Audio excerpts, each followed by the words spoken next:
पालकमध्ये रवा मिक्स करून तर पहा. ही कोणती रेसिपी? ही रेसिपी पाहण्यासाठी व्हिडिओ कुठेसुद्धा स्किप न करता संपूर्ण व्हिडिओ पहा. तर चला रेसिपीला सुरुवात करूया. हाय हॅलो नमस्ते, स्वाती सांडभोर या यूट्यूब चॅनलवर तुम्हा सगळ्यांचं अगदी मनापासून स्वागत करते. तर तुम्ही या ठिकाणी पाहू शकता मी अर्धी गड्डी पालक घेतलेली आहे. त्यानंतर आपल्याला स्वच्छ धुवून घ्यायचे आहे. धुतल्यानंतर त्यामधलं पाणी आपल्याला हे निथळून घ्यायचं आहे. पाणी सगळं निथळल्यानंतर अगदी व्हिडिओमध्ये दाखवते ना त्या पद्धतीने पालक बारीक चिरून घ्या. आज आपण अगदी पालकपासून वेगळी रेसिपी पाहणार आहोत. जर घरामधले पालक खात नसतील ना तर त्यांना या पद्धतीने खाऊ घाला. नाक मुरडणारे सुद्धा अगदी आवडीने खातील. आपण पालेभाज्या जेवढ्या खाऊ तेवढ्या आपल्या शरीरासाठी चांगल्या असतात. पण काही जणांना पालेभाज्या ह्या आवडत नाही. पण तुम्ही जर वेगळ्या पद्धतीने ह्या करून खाऊ घातल्या ना तर ते सुद्धा अगदी आवडीने खातील. माझ्या मुलाला सुद्धा पालक आवडत नाही, पण मी या पद्धतीने त्याला खाऊ घालते. त्याला समजतसुद्धा नाही की नक्की आपण काय खाल्लंय ते. तर तुम्ही या ठिकाणी पाहू शकता मी बारीक पालक चिरून घेतलेले आहे आणि अशाच पद्धतीने इथे मी सगळी पालक चिरून घेते. तोपर्यंत तुम्ही माझा व्हिडिओ इथपर्यंत पाहिलाच आहे आणि व्हिडिओ थोडा तरी आवडला असेल ना तर व्हिडिओला एक लाईक नक्कीच करा. साईडचं बेल आयकॉनसुद्धा प्रेस करा, म्हणजे तुम्हाला माझे नवीन नवीन व्हिडिओ पाहायला मिळतील. तर तुम्ही या ठिकाणी पाहू शकता मी सगळी पालक चिरून घेतलेली आहे. चिरून घेतल्यानंतर आपल्याला एका पसरट भांड्यामध्ये ही सगळी पालक काढून घ्यायची आहे.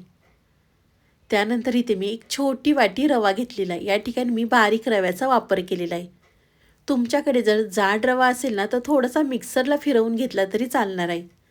रवा घातल्याने या पदार्थाला छान असा कुरकुरीतपणा येईल. त्यानंतर तुम्ही या ठिकाणी पाहू शकता मी अर्ध गाजर किसून घेतलेला आहे. एक छोटा कांदा चिरून आणि एक छोटा टोमॅटो चिरून घेतलेला आहे. तुम्हाला कोणत्या भाज्या आवडतील त्यासुद्धा तुम्ही यामध्ये घालू शकता.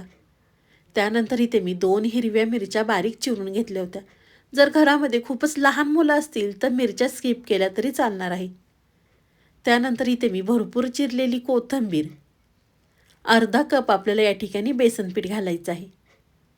बेसन पीठ घातल्यानंतर अर्धा चमचा हळद, 1 चमचा आपल्याला मिरची पावडर, 1 चमचा आपल्याला या ठिकाणी धना पावडर घालायची आहे.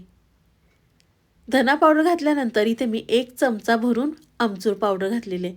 तुम्ही चाट मसाला घातला ना तरी या ठिकाणी चालणार आहे. त्यानंतर इथे मी 1 कप ज्वारीचं पीठ घातलेलं आहे. लागल तसं त्यामध्ये आपण पीठ घालणार आहोत. ज्वारीचं पीठ घातल्यानंतर चवीनुसार मीठ घालायचं आहे आणि थोडं थोडं पाणी घालून आपल्याला हे पीठ तयार करून घ्यायचं आहे. मीठ थोडंसं आपल्याला बेतानीच घालायचं, कारण पालकला मीठ थोडंसं कमी लागतं. त्यानंतर आपल्याला थोडं थोडं पाणी घालून हे पीठ तयार करून घ्यायचं आहे. तर इथे मी पीठ तयार करून घेतल्यानंतर मला थोडंसं पीठ ह्या ठिकाणी लागलेलं आहे, कारण पालक भाज्या थोड्याशा जास्त वाटतात त्यामुळे या ठिकाणी मी परत अर्धा कप ज्वारीचं पीठ घातलेलं आहे आणि परत थोडंसं पाणी घालून हे पीठ तयार करून घेतलेलं आहे. खूप जास्त आपल्याला घट्ट करायचं नाही आहे, अगदी व्हिडिओमध्ये दाखवते ना त्या पद्धतीने करून घ्या. तर तुम्ही या ठिकाणी पाहू शकता मी पीठ तयार करून घेतलेलं आहे. तर तुम्हाला मी दाखवतेच की मला पाणी किती लागलेलं आहे. या ठिकाणी मी 2 ग्लास पाणी घेतलं, त्यामधलं तेवढं पाणी शिल्लक आहे. तर त्यानंतर इथे मी पॅन गरम करून घेतलेला आहे. त्यावरती आपल्याला थोडंसं तेल घालायचं आहे. तुम्ही तेलाचा किंवा तुपाचा सुद्धा वापर करू शकता. तेल घातल्यानंतर आपण जे पीठ तयार करून घेतलं होतं ते आपल्याला एक पळी भरून तव्यावरती घालायचं आहे. त्यानंतर पळीने आपल्याला थोडंसं हलक्या हाताने हे पांगवून घ्यायचं आहे. पांगवल्यानंतर त्यावरती आपल्याला झाकण ठेवायचं आहे आणि 2 ते 3 मिनटं आपल्याला एक साईड छान अशी कोरडी होईपर्यंत भाजून घ्यायचं आहे. तर तुम्ही या ठिकाणी पाहू शकता एक साईड कोरडी झालेली आहे. त्यावरती आपल्याला परत थोडंसं तेल घालायचं आहे आणि दुसऱ्या साईडने सुद्धा छान आपल्याला हे भाजून घ्यायचं आहे की नाही. अगदी सोप्या पद्धतीने आज मी तुम्हाला पालक आणि रव्याची रेसिपी दाखवलेली आहे.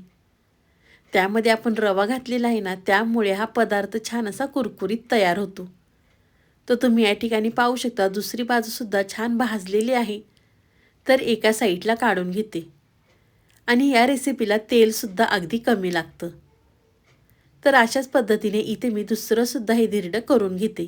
तुम्ही या रेसिपीला काय नाव देताल ते मला नक्कीच कमेंट करून सांगा. याला मी पालकचे धिरडे म्हणते, तुम्ही काय म्हणता मला नक्कीच सांगा. तर दुसरंसुद्धा अशाच पद्धतीने करून घेतल्यानंतर आपल्याला झाकण ठेवायचं आहे आणि दुसरी बाजू कोरडी होईपर्यंत आपल्याला भाजून घ्यायचं आहे. तर दुसरी बाजू कोरडी झालेली आहे. परत या ठिकाणी मी थोडंसं तेल घातलेलं आहे आणि दुसऱ्या साईडने सुद्धा छान हे धिरडा आपल्याला भाजून घ्यायचा आहे. अगदी झटपट तयार होतात, खूप जास्त वेळ लागत नाही. मुलांच्या टिफिनसाठी किंवा नाश्त्यासाठी तुम्ही अगदी झटपट तयार करू शकता. तर या ठिकाणी मी दुसरंसुद्धा करून घेतलेलं आहे आणि अशाच पद्धतीने इथे मी तिसरंसुद्धा करून घेते. तर तुम्ही या ठिकाणी पाहू शकता मी तिसरं धिरडं करताना अजिबातसुद्धा तेलाचा वापर केलेला नाही. तर त्यावरती आपल्याला झाकण ठेवायचं आहे आणि तिसरंसुद्धा हे धिरडं आपल्याला छान असं दोन्ही साईडनी भाजून घ्यायचं आहे. तर मस्त आपली पालकाचे धिरडे तयार झालेले आहे. पाहू शकता रंगसुद्धा किती सुंदर दिसतोय. तुम्ही टोमॅटो केचप संग किंवा मेयोनीज संग किंवा कोणत्याही चटणीसोबत सुद्धा खाऊ शकता. अगदी मऊ लुसलुशीत आपले हे पालकचे धिरडे तयार होतात. तुम्हाला ही माझी आजची रेसिपी कशी वाटली ती मला नक्कीच कमेंट करून सांगा. व्हिडिओ आवडला तर व्हिडिओ शेअर करायला विसरू नका. तुम्ही माझा व्हिडिओ कोणत्या शहरातनं पाहता ते सुद्धा मला कमेंट करून नक्कीच सांगा. तर चला, तुम्ही माझा संपूर्ण व्हिडिओ पाहिल्याबद्दल थँक्यू सो मच. पुन्हा भेटूया असाच एक छानसा व्हिडिओ घेऊन. तोपर्यंत बाय.